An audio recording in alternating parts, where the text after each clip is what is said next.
ফের ডাকাতির ছক বানচাল করল শিলিগুড়ি মেট্রোপলিটন পুলিশ। ডাকাতির আগে ধারালো অস্ত্রসহ 3 দুষ্কৃতীকে গ্রেফতার করল শিলিগুড়ি মেট্রোপলিটন পুলিশের ভক্তিনগর থানার পুলিশ। ধৃতরা হল রাহুল মণ্ডল, উত্তর ভানুনগরের বাসিন্দা, জয়ন্ত রায়, ভোলানাথ পাড়ার বাসিন্দা, তাপস রায় বিহারের কিষানগঞ্জের বাসিন্দা।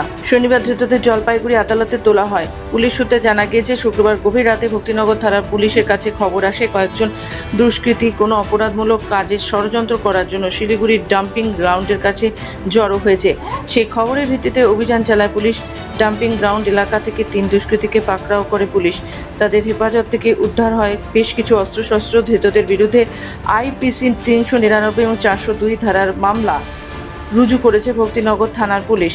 ধৃত 3 জনকে শনিবার জলপাইগুড়ি আদালতে পাঠানো হয়। পুলিশ সূত্রে জানা গিয়েছে, অভিযুক্তরা শিলিগুড়ি 2 মাইল এলাকাতে কোনো ডাকাতির ছক বসছিল। ইতিমধ্যে গোটা ঘটনা তদন্তে নেমেছে পুলিশ।